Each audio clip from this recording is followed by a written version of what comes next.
You ever look in the mirror and not recognize yourself? Not physically. I'm not talking about aging or whatever. I'm talking about that moment where you catch your own reflection and you think, who even are you? Like, genuinely. Who are you when nobody's watching? What do you actually like? What do you want? Not what you've been performing for everyone else. Not the version of yourself you built to keep other people comfortable. The real you. And then you realize you have no idea, because somewhere along the way, you disappeared. You became so good at being what everyone else needed that you forgot to be anything for yourself. And now you're standing here, years later, wondering where the hell you went. If that's you, this one's going to hurt, but it's also going to set you free. Let's talk about what happens when you spend your whole life people-pleasing. And I'm not talking about the exhaustion. We already covered that. I'm talking about the part nobody warns you about. The part where you lose yourself so completely that you don't even know what losing yourself feels like anymore, because you can't miss something you never knew you had. Here's the thing. Most people think identity is this fixed thing. Like you're born with it. You just are who you are. But that's not how it works. Identity is built. It's built through choices, through preferences, through saying yes to the things you actually want and no to the things you don't, through trial and error, through figuring out what feels right and what doesn't. But when you're a people pleaser, you never got to build that, because every choice you made wasn't about you. It was about them. What do they need? What will make them happy? What will avoid conflict? What will keep me safe? So your identity didn't develop. It got outsourced. You became a collection of other people's preferences, a walking, talking mirror, reflecting everyone back to themselves, but nothing inside the glass. And the worst part, you got really good at it. So good that people think they know you. They'll say things like, "Oh, you're so easygoing. You're so flexible. You never cause problems." And you smile, because that's what you do.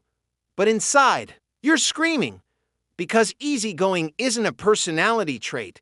It's what happens when you don't have one.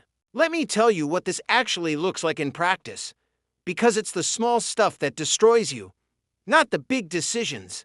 The small, everyday moments where you realize you don't know yourself at all. Someone asks where you want to eat, and you freeze.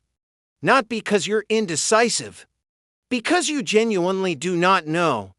You've spent so long asking everyone else what they want that your own preference got buried so deep it's unreachable. So you say, "I don't care, wherever you want." And they think you're being polite. But you're not. You actually don't know. And that terrifies you. Or someone asks what kind of music you like. And your brain goes blank. Because the music you listen to is the music other people play. The music that was on in the car. The music your ex liked. The music your friends put on at parties. But your music? The stuff you would choose if nobody else was listening? You don't even know if that exists. Or someone asks what you do for fun. And you realize you don't do anything for fun. You do things that other people want to do. You go to events because you were invited. You watch shows because someone recommended them. You take up hobbies because someone suggested it. But the thing you would do, completely alone, just because it makes you happy, you can't name it.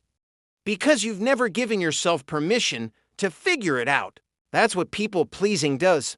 It doesn't just drain you, it erases you. And here's where it gets even darker. Because this isn't just about losing yourself. It's about what replaces you when you're gone. When you don't have an identity of your own, you start adopting other people's. And I don't mean in a healthy way. I mean you become whoever the person in front of you needs you to be. You're one version of yourself with your family. A completely different version with your friends. Another version at work. Another version with your partner. And none of them are real. They're all performances. And you're so good at switching between them that even you forget which one is supposed to be the original. Psychologists call this identity diffusion. It's what happens when you have no stable sense of self. And it is exhausting, because you're not just managing other people's emotions anymore. You're managing entire separate personalities and keeping track of who you're supposed to be in. Any given moment takes so much energy that there's nothing left for actually being anyone. And the thing is, people don't notice. They think they know you, but they don't. They know the version of you that you built specifically for them. And if that version ever cracks, if the real you ever starts leaking through, they're going to be confused, or worse, disappointed, because the real you doesn't match the character you've been playing. So how do you fix this? How do you rebuild an identity when you never had one to begin with? This is the part where most advice falls apart, because everyone tells you to find yourself. And that sounds great, very inspirational. But what does that actually mean? Go on a trip, journal, meditate, those things are fine. But they don't solve the core problem. The core problem is this: you don't trust yourself. You have spent your entire life being told, either explicitly or implicitly, that your needs don't matter, that your feelings are inconvenient, that the best version of you is the one that causes the least amount of trouble. So even now, when you're trying to figure out who you are, you don't trust your own answers. You second-guess everything. You think, but what if I'm wrong? What if I don't actually like this? What if I'm just doing this because I think I'm supposed to? And that doubt, that's the thing that keeps you stuck. Because you can't build an identity if you don't trust yourself enough to make a choice and stand by it. So step one isn't finding yourself. Step one is learning to trust yourself. And that starts small, painfully small. It starts with making tiny decisions based only on what you want, not what's practical. Not what other people would approve of. Just what you want. Pick a meal. Not the one everyone else will like. The one you want. Even if it's weird. Even if nobody else would order it. Pick it. Eat it. Notice how it feels to choose something just for you. Pick a show. Not the one everyone's talking about. Not the one your partner wants to watch. The one you actually want to see. Even if it's trashy. Even if it's not impressive. Watch it. Alone. Let yourself enjoy it without needing to justify it to anyone. Pick a weekend activity. Not the one you were invited to, the one you actually want to do. Even if it's nothing. Even if it's just staying home and doing absolutely nothing because that's what you need. Do it, and don't apologize for it. These sound like tiny things, they are. But here's what they do. They build evidence. Evidence that you can make a choice and survive it. Evidence that your preferences matter. Evidence that you are allowed to take up space. And over time, those tiny pieces of evidence start to stack up. And you start to trust yourself. Just a little. And then a little more. And eventually, you start to build something real. But let's be real. This is going to be uncomfortable. Because the people in your life are used to the old you. The flexible one. The easygoing one. The one who never caused problems. And when you start changing, when you start having opinions and boundaries and preferences, they're not going to like it. Some of them are going to push back. They're going to say you've changed. And they're right. You have. But they're going to say it like it's a bad thing. Like the old you was better, easier, more convenient. And you're going to feel guilty. Because your brain has been trained to believe that making other people uncomfortable is the worst thing you can do. But here's the truth. The people who loved the old you didn't love you.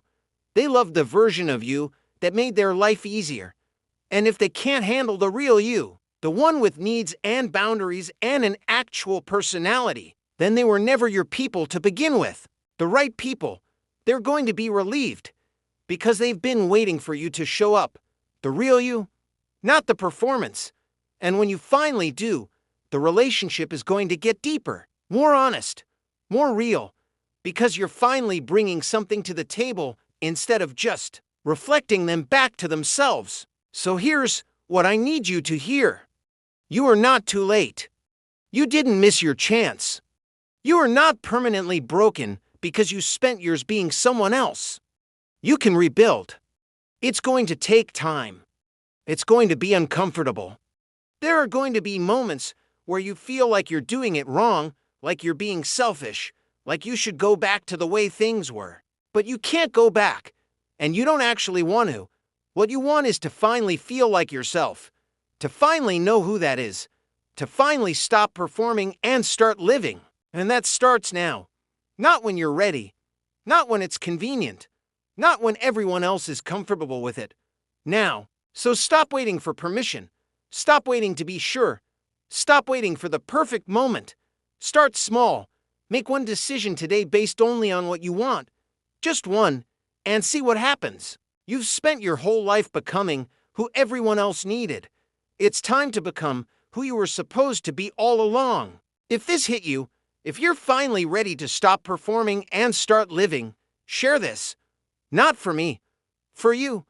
Because the person you are when nobody's watching, that's the person the world actually needs to see. And if you want the next part of this, if you want to know how to have the hardest conversation you'll ever have with the people in your life when you start changing, that's coming next. It's raw. It's real. And it might save your relationships. Or it might end the ones that were never real to begin with. Either way, you need to see it.